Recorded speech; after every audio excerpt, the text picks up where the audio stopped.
So hello friend, welcome to new video. आइए जानते हैं उत्तर प्रदेश समेत देश की तमाम बड़ी खबरों को। तो आप हमारे साथ अंत तक बने रहिएगा। तो चलिए शुरू करते हैं। यूपी बनेगा टेक्सटाइल हब, सीएम योगी की बड़ी घोषणा से लाखों को मिलेगा रोजगार। मुख्यमंत्री योगी आदित्यनाथ ने कहा कि लखनऊ हरदोई सीमा पर 1000 एकड़ में प्रस्तावित पीएम मित्र मेगा टेक्सटाइल एवं अपैरल पार्क प्रदेश को टेक्सटाइल हब के रूप में स्थापित करेगा। यह पार्क 50,000 से अधिक नए रोजगार को सृजित करेगा। संपत्ति पर बुलडोजर चलेगा या फिर बंटवारे से सब निपट जाएगा? अखिलेश यादव ने क्यों किया ये सवाल? इन्वेस्ट यूपी के मुख्य कार्यपालक अधिकारी सीओ अभिषेक प्रकाश के भ्रष्टाचार के आरोप में निलंबन के बाद सरकार पर समाजवादी पार्टी के हमले जारी हैं। सपा प्रमुख अखिलेश यादव ने शनिवार को तीखा हमला बोला। उन्होंने बिना नाम लिए एक्स पर लिखा, इनकी संपत्ति पर बुलडोजर चलेगा या फिर बंटवारे से सब निपट जाएगा। उन्होंने कहा कि भाजपा राज में ऊपर से नीचे तक भ्रष्टाचार का बोलबाला है। अब सरकार ही दिलाएगी नौकरी, इतनी होगी सैलरी, यूपी से बाहर भी नहीं जाना पड़ेगा। अब उत्तर प्रदेश कौशल विकास मिशन से प्रशिक्षित 75% युवाओं को प्रदेश में ही नौकरी दिलाई जाएगी। अभी तक ट्रेनिंग पार्टनर दूसरे राज्यों में इन युवाओं को नौकरी दिलाते हैं। ऐसे में रोजगार पाने वाले युवा विभिन्न कंपनियों में नौकरी कर रहे हैं। प्रदेश में ज्यादातर युवाओं को जॉब दिलाकर जिलाधिकारियों के माध्यम से सत्यापन कराया जाएगा। यही नहीं, अभी तक न्यूनतम मानदेय 9,000 रुपए दिया जाता है। अब इन कुशल कर्मियों को 12,000 रुपए का न्यूनतम मानदेय मिलेगा। सौरभ हत्याकांड में नया खुलासा, हिमाचल टूर के दौरान साहिल संघ गुरुद्वारे में पूजा के बाद मुस्कान ने भर ली थी मांग। अंधविश्वास की दुनिया उनके जहन में बस गई थी, नशा उनके रंग रंग में घुल चुका था। सौरभ की बेरहमी से हत्या कर ड्रम के अंदर सीमेंट में शव को जमाने के बाद उनकी स्थिति नॉर्मल थी। साहिल और मुस्कान टूर पर निकल पड़े। 4 मार्च की शाम को ब्रह्मापुरी से पिक करने वाले टैक्सी चालक प्रतापपुर के निवासी अजब सिंह ने उनकी 13 दिन की यात्रा को कुछ इस प्रकार से बयां किया है। अजब सिंह का कहना है कि देखने में नॉर्मल जरूर लगते थे, पर उनकी रोजाना की कार्यशैली नॉर्मल नहीं थी। संतरे ने करा दी लड़ाई, दर्शन करने जा रहे थे श्रद्धालु। संभल में ऐसा हुआ कि चलने लगे लाठी डंडे। कोतवाली क्षेत्र में शुक्रवार की रात संतरे के पैसे को लेकर श्रद्धालुओं और फल विक्रेता के बीच विवाद हो गया। मामला इतना बढ़ गया कि फल विक्रेता के साथ लाठी डंडी भी श्रद्धालुओं ने चला दिए, जिससे वह युवक घायल हो गया। मौके पर पहुंची पुलिस ने कार्रवाई करते हुए दोनों पक्षों के 6 लोगों को हिरासत में लिया है और कोतवाली ले गई है। विवाद के बाद श्रद्धालुओं ने अपनी यात्रा बीच में ही छोड़कर घर लौटने का फैसला किया।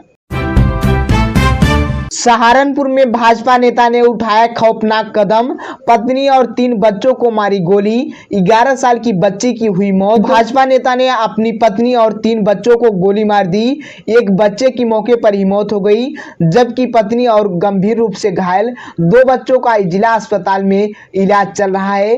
कस्मा गंगोह के गांव सांगा ठेड़ा का रहने वाला योगेश रोहिला भाजपा की जिला कार्यकारिणी का सदस्य है। पत्नी नेहा और गंभीर रूप से घायल 2 बच्चों को जिला अस्पताल में रेफर कर दिया गया है। इनकी 11 साल की बेटी श्रद्धा की मौके पर ही मौत हो गई है। सौरभ हत्याकांड में नया खुलासा, शिमला से लौटते समय इस काम के लिए शामली में रुकी थी मुस्कान। देश भर में चर्चित मेरठ के सौरभ हत्याकांड की परतें वक्त के साथ धीरे धीरे खुल रही हैं। अब इसमें शामली का भी नाम जुड़ रहा है। दरअसल लंदन से लौटे पति की हत्या कर प्रेमी संग शिमला घूमने गई मुस्कान वहां से लौटते वक्त शामली के विजय चौक के निकट रुकी थी और 3 बियर खरीदी थी। मुस्कान और उसका प्रेमी करीब 30 मिनट तक शामली में रुके थे। यहीं से मुस्कान ने अपनी बेटी से वीडियो कॉल पर बात भी की थी। बसपा विधायक उमाशंकर सिंह के खिलाफ विजिलेंस जांच शुरू। आय से अधिक संपत्ति का है मामला। आय से अधिक संपत्ति अर्जित करने को लेकर बसपा विधायक उमाशंकर सिंह के खिलाफ विजिलेंस जांच शुरू हो गई है। सतकर्ता अनुभाग ने महानिरीक्षक प्रयागराज को पत्र लिखकर विधायक, उनकी पत्नी, बेटा और बेटी के नाम खरीदी गई जमीन, मकान, फ्लैट, व्यावसायिक और कृषि जमीन की जानकारी मांगी है। बाइक सवार दोस्त ने ही कराई थी लूट की वारदात। 3 युवकों ने वारदात को दिया था अंजाम। 2 दिन पूर्व गुन्नौर कोतवाली क्षेत्र के अंतर्गत बंदायूं मेरठ मार्ग पर दिन दहाड़े हुई लूट की वारदात का पुलिस ने पर्दाफाश किया है, जिसमें पुलिस ने 6 लोगों को गिरफ्तार किया है। एक आरोपी को मुठभेड़ के दौरान गिरफ्तार किया गया है, जिसका अस्पताल में उपचार चल रहा है।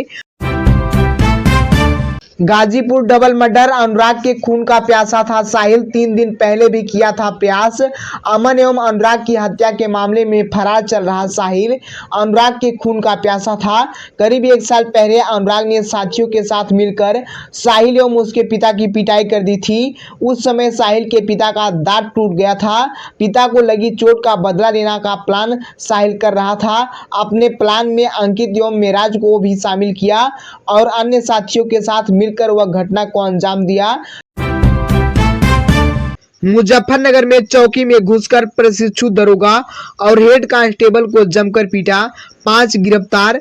नशे में धुत युवकों ने चौकी में घुसकर प्रशिक्षु दरोगा व हेड कांस्टेबल को जमकर पीटा और सरकारी संपत्ति को भी नुकसान पहुंचाया। इतना ही नहीं, आरोपियों ने दोनों पुलिसकर्मियों के कपड़े भी फाड़ दिए। पुलिस ने मुकदमा दर्ज करके इन 5 को गिरफ्तार कर लिया है। पकड़े गए आरोपियों में एक सेना का जवान भी है। बाकी के तलाश में पुलिस जुटी हुई है।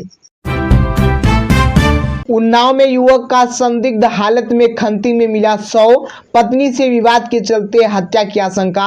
गंगा एक्सप्रेसवे निर्माण कार्य में लगी बोलेरो खड़ी कर बाइक से घर जा रहे चालक का शव सिरधरपुर बल्लापुर मार्ग पर खंती में मिला है।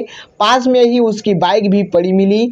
परिजनों ने पत्नी से चल रहे विवाद के कारण युवक की हत्या किए जाने की आशंका जताई है। घटना की जांच कर रही पुलिस को पोस्टमार्टम रिपोर्ट का इंतजार है। बरेली में ईंटों के ढेर में दबे 5 भट्ठा मजदूर, एक की मौत। गुस्साई भीड़ ने एम्बुलेंस पर किया पथराव। भट्ठे पर काम कर रहे 5 मजदूर पर अचानक कच्ची ईंटों का ढेर गिर गया। सैकड़ों ईंटों के बीच दबने से एक मजदूर की मृत्यु हो गई, जबकि 4 अन्य लोग घायल हो गए।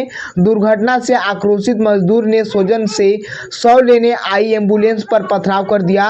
भट्ठा कार्यालय में तोड़फोड़ मचा दिया। उनका आरोप था कि भट्ठा मालिक ने काफी देर तक दुर्घटना की सूचना नहीं दी।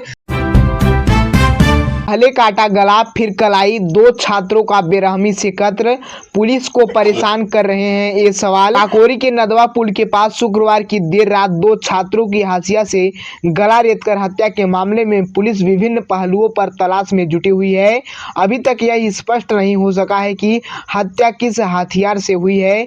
साथ ही दोनों के शर्ट और मोबाइल फोन कहाँ गए, यह भी पता नहीं चल पाया है। पुलिस प्रेम प्रसंग, रंजिश और अन्य पहलुओं से मामले की जांच में जुटी हुई है। तो दोस्तों, ये थी आज की कुछ बड़ी खबरें। तो अभी तक आपने हमारे चैनल को सब्सक्राइब नहीं किया है तो प्लीज आप चैनल को सब्सक्राइब करके वीडियो को लाइक और अपने दोस्तों के साथ शेयर जरूर कर दें। आज के लिए बस इतना ही, मिलते हैं अगले दिन। तब तक के लिए जय हिंद, वंदे मातरम।